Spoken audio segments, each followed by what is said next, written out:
Okay, so you just want to tell me why you're here today and what this is about?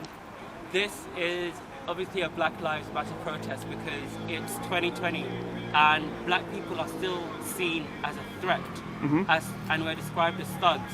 And when we question the system, people tell us, then why are you here? Which just shows exactly how racist this country can be. Of course. Yeah, they often say I don't quite like it really. They say, well, if you don't if you hate this country so much, why do you live in this country? Exactly. But the thing is, it's about self-improvement, isn't it? It's about recognizing there's a problem and then wanting to solve that problem, isn't it? And I'm a school teacher, and apart from Black History Month, children are not taught about colonialism. Okay. And our curriculum needs to change. There needs to be a police reform. It's not just in America. It's actually here in this country, and it's really sad that people only believe us when they see a video. So that's why we're here. Okay. I like the sign there. Karen, stop calling the police. Start calling for reform. Yeah, because we've all seen there's so many of these videos now, aren't there? Of these people who call the police for, oh, he's entering my pool complex. I don't recognise him. Exactly. And it makes me think actually, the people who are suspicious of their neighbours in their own building, it just shows how disconnected they are amongst themselves.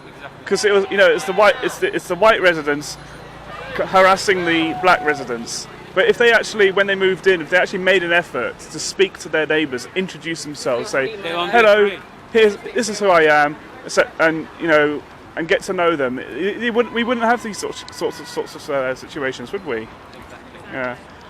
And anyone else? Hey, you literally just described my life. Really? Yes, literally, where I have to be stopped and asked, "Hi, can I help you outside my own house?" It's like, yeah, I live here. Thanks for that.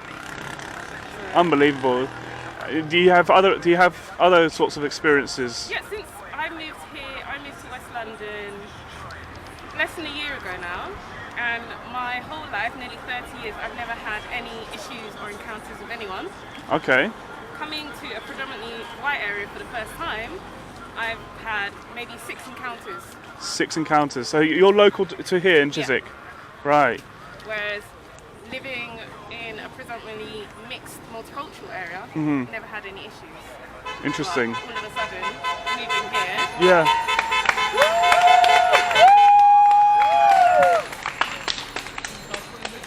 And I think my sign initially was going to just say, "I'm tired," because that's exactly how I feel. I'm tired. I don't want my children to feel like they have to hide their heritage to get ahead. I don't want them to feel like they need to act differently when they see white people on the street. I want them to feel comfortable, because essentially, people may not realise, but I'm born here. I'm black, but I'm also born here. I'm British. Thanks. Yeah. Okay. And what sort of reforms would you want to see in this country? So many. Stop and search. So many. Yeah. Stop and search. I saw a video recently where they stopped a black couple because they had looked at the police. Yeah. What, in the UK? Yes. Yeah. Because they looked at the police. They looked at the police and they're like, so? And they were driving in a car. Yeah. Right. So they'd parked up at their mum's house. Right. And they'd come to question them. Can we see your ID? Why? Why do you need to see my ID? Because I looked at you. Now, if that doesn't was sound right. Couple, Good. would you have asked my ID? No. Why do I look suspicious? Because I'm black. And it's that unconscious racial bias that we need to get past, and that's only going to happen when we actually address it. And there wasn't a Section 60 in place at the time. No, there's nothing. Right.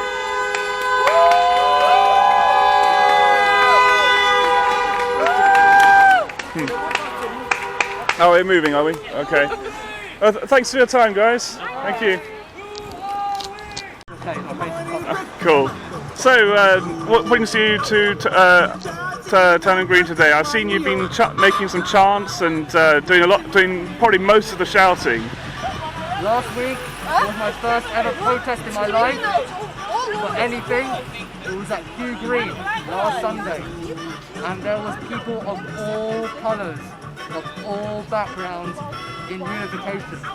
All my life I have felt victimised for my colour, and I can see people who hate me now love me.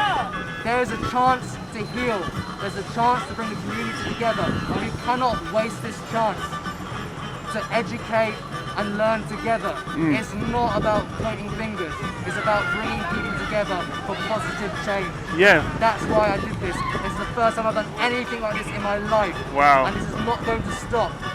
This is not going to stop with me, it's not going to stop with anyone else. This energy is around the world. Change needs to happen in a positive way. Yeah. We want peace, we want equality. I think you know, and having dialogue and discussions and listening to people, Exactly. it's essential, isn't it? This is the start of a dialogue that needs to happen not just within our homes, it needs to happen with our communities, it needs to happen outside community, it needs to happen with the law, it needs to happen with the government, it needs to happen with governments talking to other governments. It needs to happen worldwide. This is not going to change just by this. We need to keep spreading the education and inform discussions. Take away the biases, unlearn biases from all sides of the angle. It needs to be positive. Very good. Great. Thank you very much. Very much. Thank you. Okay, so you just want to start by saying why you're here today and what you're protesting about. We're here just to support the Black Lives Matter movement and just in general the protest against systematic oppression. We just really want to see some change.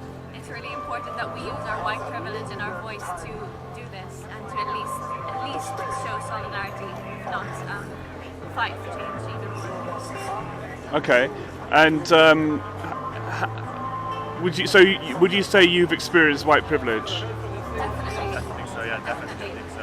What would you say is an example of that? I think people don't question it. I think it's just an embedded thing that people have a bias against people of color, minorities, black people, and we are privileged in the fact that we don't have to face that in our everyday life. We can just be accepted, no question, by everyone, and there's still so much underlying racism, rooted inequality in the system, and we have to use this knowledge that we have to make a change. Right. And what sort of changes would you say need to be put in place, or what sort of reforms do you expect? When we think about law changes, just kind of a change in mentality, which is such a hard thing to get, but hopefully by just raising awareness for it, more people will kind of take the step to educate themselves and hopefully make a change within themselves so we can see a change everywhere. It needs to be a whole change of system. It's hard to start anywhere because there's such a massive change that needs to happen, and it is going to take a while, but we have to show our solidarity and we have to at least make a start, because this is a problem that's rooted so many years back and it can't change overnight, it can't change super quickly, so we have to do what we can do at the moment and hope for a bigger change in time to come. Okay, great. Anything else you want to bring up or talk about? What's your opinion on monuments and statues?